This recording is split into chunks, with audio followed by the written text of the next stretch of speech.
Hi there, and welcome to the 15th episode of the Highlighter Podcast. I'm your host, Mark Isero. This podcast is where you, the loyal subscribers of the Highlighter newsletter, get to talk about the articles and issues you care about most. And before we get to the show, I just want to thank all of you for listening, whether it's the first time that you're listening or whether you've been here since the beginning. The Highlighter community is pretty amazing and pretty remarkable, and I'm totally happy that you're a part of it. But now it's time to get to the show and to get to the interview, and I'd like to introduce to you this week's guest. I get to interview my friend and former colleague, Laura Hawkins, who is a math teacher at the Urban School in San Francisco. Laura is also a mother of twins, a speaker of 3 languages, and an ardent supporter of the Kindle Classroom Project. In this episode, Laura and I are going to talk about Andrew Sullivan's new article, Can Our Democracy Survive Tribalism?, which appeared in New York Magazine and in the Highlighter number 114. You're going to like what Laura has to say, so let's get right to that interview.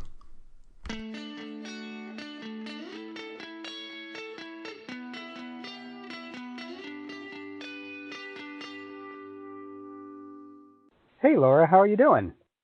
I'm doing well, Mark. How are you? I'm doing great. Thank you so much for being on the show this afternoon. First things first, where are you right now? Where are we talking to you from? I am in San Francisco. I'm sitting outside a coffee shop, so my apologies for occasionally having a loud vehicle drive by, or there's a couple twins racing on their scooters right now. But we finally have clear air, so I'm sitting outside and enjoying it for a moment. Yeah, that's great. I'm happy that you are out and about and enjoying the San Francisco day. And for the audience out there, I wanted to first talk a little bit about you and ask you about how is it feeling lately being a mom? Because you have 2 kids. You have twins. I do. I have 2-year-old toddlers, 2 years and 2 months. And yeah, being a mom is awesome. They're so much fun. They're so clever, and they're little mimics. And they're so different. You know, I have a girl and a boy, and we try to parent them in the least gendered way possible. We try to parent them pretty equally, but they're so different. And like today, we were at my gym, which is this like cool climbing space, and my son was climbing up like 7 feet high in the air and then trying to stand up on a bar. And my daughter was like chilling in the ball pit, just hanging out, sucking her thumb. Like, let's balance this a little bit more. But yeah, they're super fun, and it's awesome. Although it's also really, really busy. Hence the reason why I'm hiding out at a coffee shop to get my work done this weekend. It's good to hide out sometimes. And is the work that you're doing math related as well? Because you're also a math teacher. It is, yeah. I'm a math teacher. I'm teaching this term. I teach calculus and a little bit of algebra 2 geometry. And so I'm grading my my Calc A midterms. I've been working through the first page. They're not doing super well. But yes, doing some grading. Yeah, they'll get there. Can you say a little bit more about why math, why teaching? What is sort of your theory of action around being a math teacher? Sure. So I have always been good at math, enjoyed it. Well, I guess I have had a couple experiences in high school where the teacher and I didn't jive, and there was things that really shook my confidence. But then I kind of had the opportunity to rebound from that and realize, I'm actually really good at this. And then in college, I realized I really don't like writing long papers. And I was good at math, so I was like, I guess I'll do that. And then I was kind of looking at more jobs in the social services agencies. Like I've been doing work with homeless youth when I was like in the summers in college and stuff. And then I wanted to join the Peace Corps. And basically the Peace Corps was like, you can teach math. Please come and teach math. And so I figured if I liked teaching math in the Peace Corps, then that might be a good path for me to continue. And I did. So I did. And I taught for 5 years with you at a public charter school here in San Francisco. And then I kind of got burnt out with the work that I felt like I need to do to support my students. And I got in a relationship with my now husband, and I kind of wanted to be in my personal life a bit more. So now I teach at a private school in the city, and it's a private school that has a really similar philosophy to teaching and learning as our charter school, but with a much more privileged student population. So there's I have fewer students, and those students have fewer needs, and there's a lot more resources to meet those needs. So it's a much easier teaching job, even though I still kind of get to talk about equity and issues around social justice. But it's fraught caring about those things and also teaching in a really privileged private school. Well, I'm happy you brought all of these issues up, just because, first of all, a lot of times when teaching gets hard, what happens is that teachers totally get out of the profession. Yeah. I guess I personally stayed in for a while, and obviously I'm not that. And you chose something different, where you now teach at a different place, and yet you are still in the work. I wanted to follow up with a question about, you say that it's fraught, but you're still in the space. And so how have you sort of dealt with the transition? And then what has teaching, say, at this new school sort of afforded you or allowed you to have the space in maybe doing other work with regard to social justice? Yeah, that was a really big question. I think, so one of the ways, when I first started at this new private school, I walked into the copy room, and there's just this rainbow of as much colored paper as you want, of all of the colors. And I was just like, oh my God, because I had been writing grants to get yellow paper for my students to write their notes on. And here was just this rainbow of paper. And so it's emotionally challenging to exist in a space where these kids just have so much. They have these amazing science classes and amazing art classes. And it's just, it's not fair that the kids, living a few blocks away from them don't have access to that. And so it's fraught for me to be, a part of the system that is so inequitable. And I think that I try to kind of handle that, deal with that in myself by having lots of conversations with kids. My students know they can get me off task if they start talking about issues of social justice, or even just things why is it okay to dress up like this for Halloween but not like this for Halloween? And well, what if I identify as this, and what does it mean to identify as this? And why am I asking on my little student intro letters what pronoun people use? So I think that continuing to have those conversations is really important. It's tough with high school because every year you get a new class of students who just don't get it. You have to kind of start from scratch again and again, telling them, actually, no, this is how we need to be, which actually, a lot of that kind of relates to the article that I'm interested in talking about around tribes. Some of the values of my tribe or sub-tribe.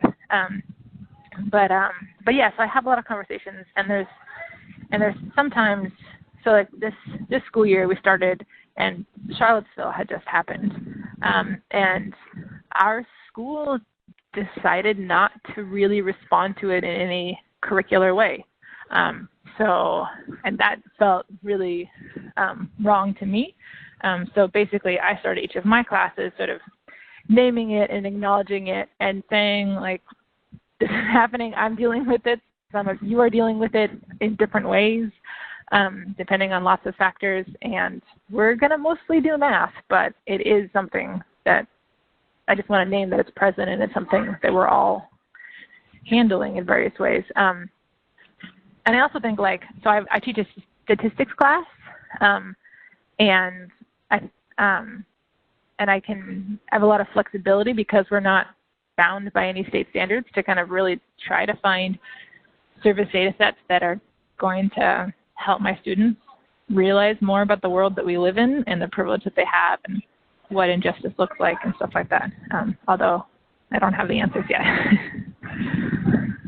Yeah, but I just like all of the different approaches, including the idea of doing something in your own classroom, even though your school may not want to address a specific issue. And I also just want to say, too, that unfortunately, sometimes I think people say, oh, you have to be in the work in a certain way. And I personally believe that there's a lot of different ways and a lot of different opportunities. And so it just seems like you've done a great job navigating your current space. Do you want to start talking about the article? Sure. Yeah, thank you. Great. So, which one do you want to? This is the Andrew Sullivan is the one that you want to talk about? Yes, I have many conflicted feelings about Mr. Andrew Sullivan.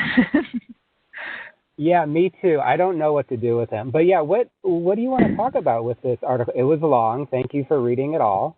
It was long. But yeah, what sort of what did you want to what sort of resonated most? I don't know. I mean, I think that there's a lot of things.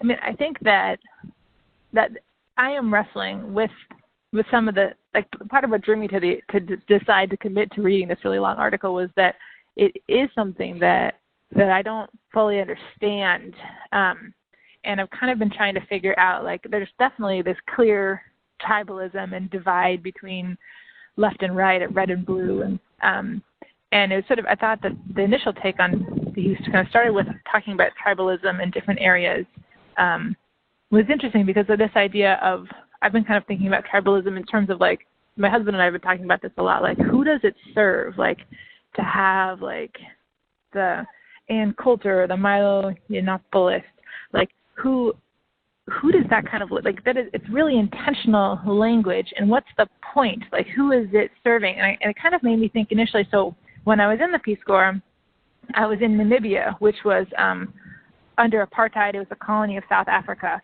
until 1990, or 92, actually, no, I forget. But it had been really recent when I was there in 2002 to 2004. And it was definitely an intentional choice by the apartheid government to really reinforce tribal differences and give different tribes different amounts of privilege and access to various social structures and economic systems and stuff. And now that to me was really a clear way, like that the tiny ruling minority used tribalism to their advantage to kind of maintain their power.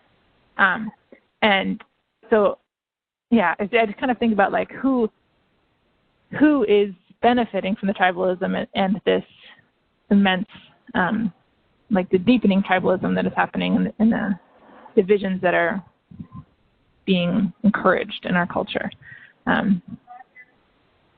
Yeah, I think it's a way to start it off with a key question.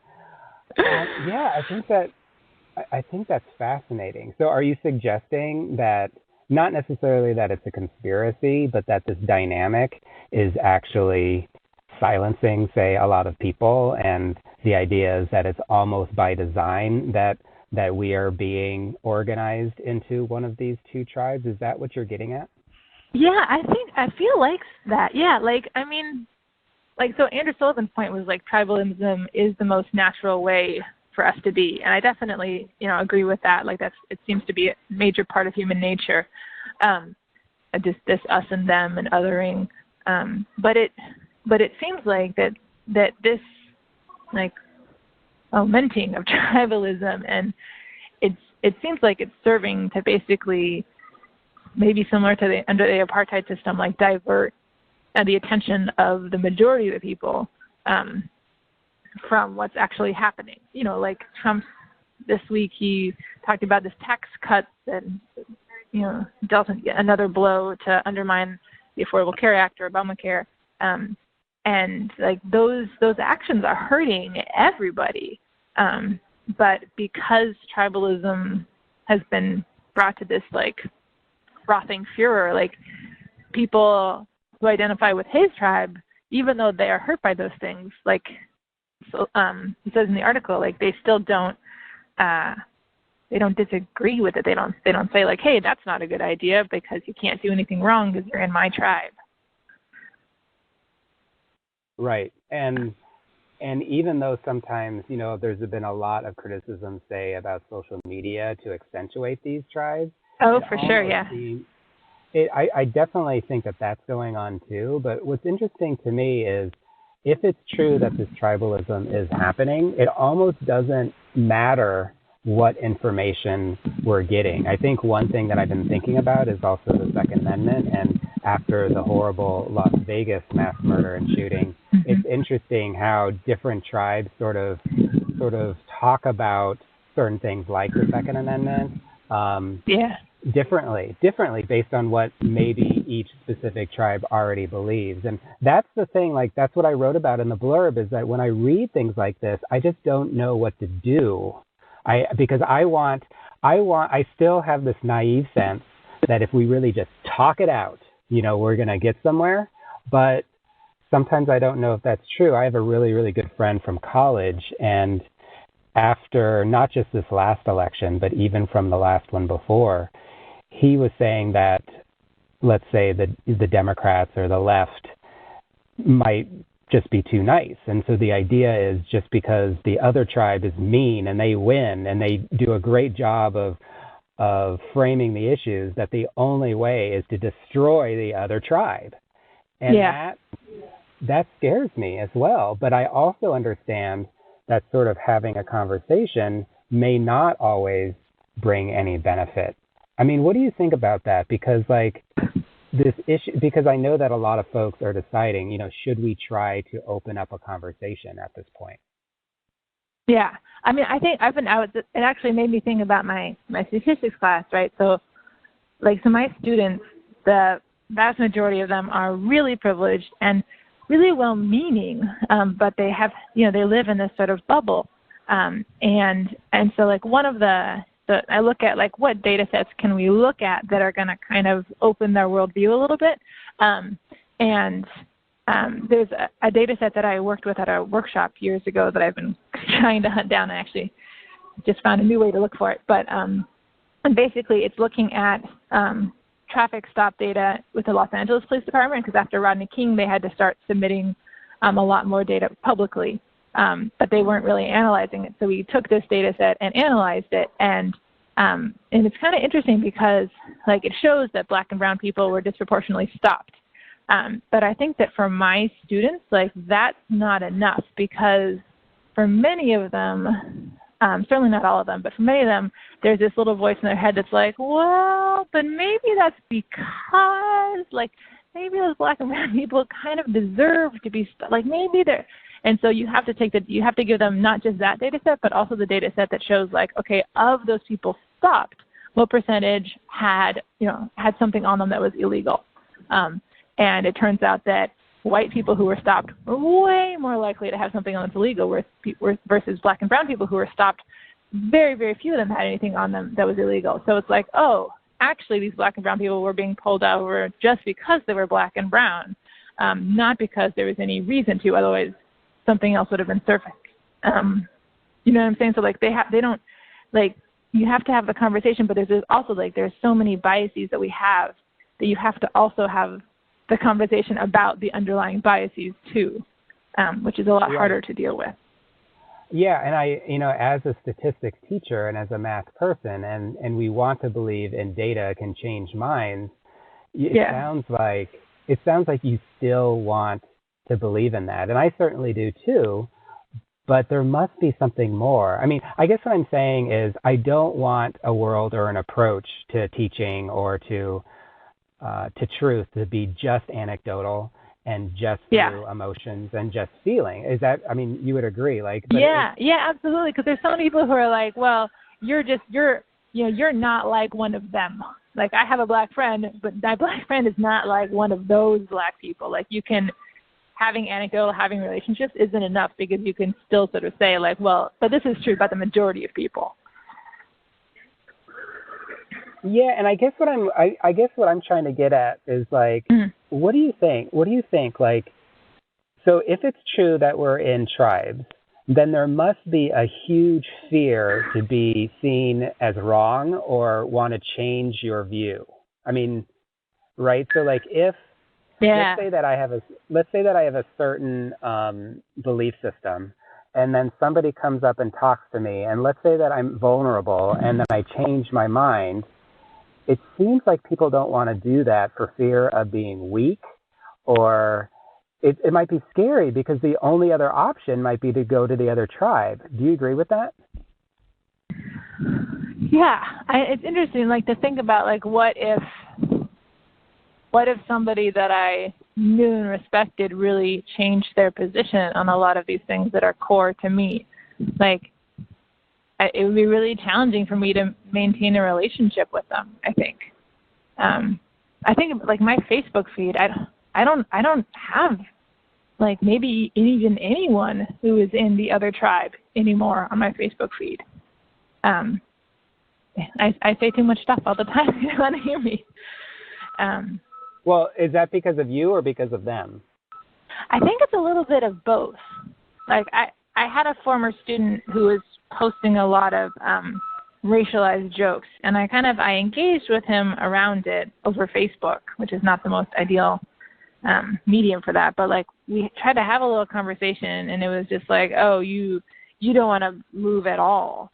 And I was like, I'm kind of done seeing your racist memes posted, and so I hid him.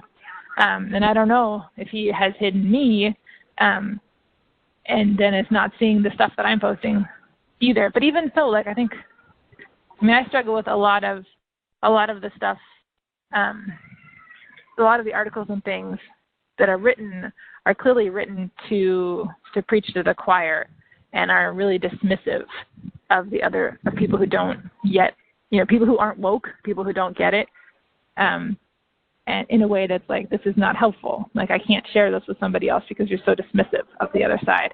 And so if you are on the other side and you're just being dismissed by all this stuff, like, why would you want to join that other tribe? They don't like you.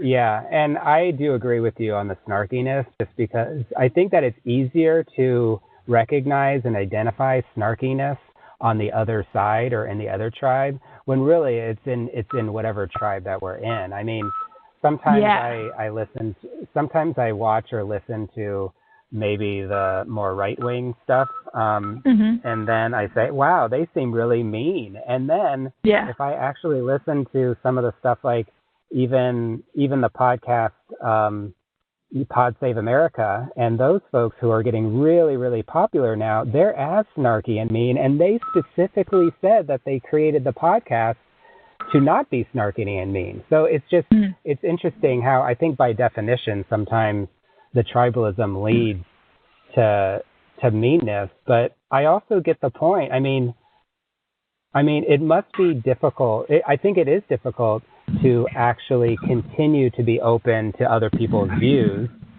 and to try to have conversations, because they take a lot of time, and we don't actually know whether they will have true benefit. We don't actually know what the result will be, except for what Andrew Sullivan is trying to say at the end, which is very weird, which is, oh, all of these things shouldn't matter because individuals matter. And that was the part of his argument where I was like, no, like, that does not work anymore. I mean, you might try to create that as a new myth, but it doesn't work that way anymore. That was the part that I had. Go ahead. Yeah, no, I mean, I totally agree. I was like, I feel like this is just coming from a place of privilege. Like, so I do have this one Facebook friend who has been posting, I guess, that Michael Che, who called Trump a cracker on Saturday Night Live, and he went off, and my friend on Facebook went off on this whole thing about not, like, basically you should be kind to each other, and you should never have this kind of insulting language, and that doesn't ever get us anywhere, and kindness, and, like, you need to have 100% openness, and, like, and I was just like, so I was kind of I talked it through with my husband a little bit. I was like, why? What's wrong exactly with that argument? Because it feels really wrong. And my husband was like, well, it's just that you have to, like, acknowledge that people are feeling pain from what's going on, from this institutionalized oppression and the systems of racism. Like, you can't just say, let's go to this next place where we look at individuals. Let's go to this next place where we just, like, treat each other with respect always, because we have to, like, there's a process to get there, and you can't skip that process and just say we're going to be there, because that pain doesn't go away. Yeah, like Andrew Sullivan was calling for forgiveness, and they're definitely, that's got to be there. Like he was talking about in South Africa and the reconciliation process that they went through, but there was a reconciliation process. They didn't just like forgive everybody. Like they had trials. They brought it out in the open. They talked about it. And that's how their society is trying to move forward. But you can't just skip that and be like, we're all individuals. Like that doesn't acknowledge the reality. I agree with you. And just the idea of just talking it out. And I think just talking it out is also privileging certain people. And I think it's connected also to this other debate around the First Amendment and freedom of expression and how we should just say whatever we want. And that's just not okay. And you got me thinking also, because even though I'm not a huge fan of Andrew Sullivan, it's interesting how you could equate some of his ideas even with Brian Stevenson, who I admire, which is this idea that we haven't had this conversation and we have to go through reconciliation. But it seems like we need to actually know what those protocols are going to look like, what those conversations are going to look like. Because if we just all go to the public square and start talking it out, it doesn't seem like it's going to work out. Yeah.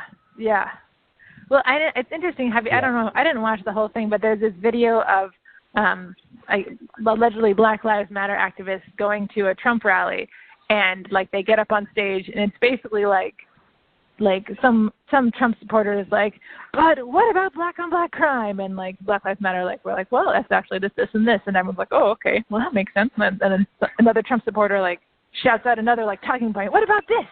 And then they address that one. They're like, oh, blah, blah, blah. And they're like, it's like every like talking point, like the crowd's like, yeah, rabble, rabble, rabble, rabble. And then they address it, and the crowd's like, well, that sounds reasonable. All right, that makes sense. All right. And then there's what about this one? Rabble, rabble, rabble. Like it's like I feel like there needs to be, like there do need to be those kinds of conversations, but it's like the crowd went so quickly back to like, hey, yeah, what about that other thing though? Like they didn't retain it necessarily of like, oh, actually there might be arguments against all of these things that we believe.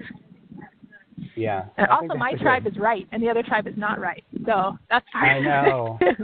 I know. That's another thing. Well, yeah. Okay, so Laura, I have to say that we're almost out of time. It's been great to talk to you. It's been great talking to you too. But I wanted to give you one last shot, sort of like a last word, which could be, it could be like, hey, what do you think that we should all do as an audience? Or what are you going to do? Or, because you're a teacher too, and there's a lot of teachers in the audience, what do you think we should be thinking about this next week before the next issue of the Highlighter comes out on Thursday? I don't know. That's too big. I mean, I think that we should continue to like bring ourselves to conversations with kids and like, respect that they are constantly, and not just kids, I suppose, everyone is constantly in this process of learning stuff and figuring stuff out. Like I tell my students, like, I'm not done.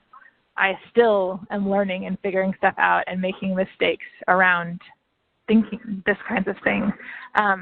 But to continue to bring myself to those conversations and continue to sort of challenge them, ideally from a place of curiosity. I think that seems to be the most helpful advice I've gotten, of like when someone has a different opinion, then to kind of approach it with curiosity rather than trying to explain to them how they're so terribly wrong, which is my inclination. Yeah. That's great. And thank you so much for that final word. And thanks so much for being on the show. You're very welcome. Thanks for having me, Mark.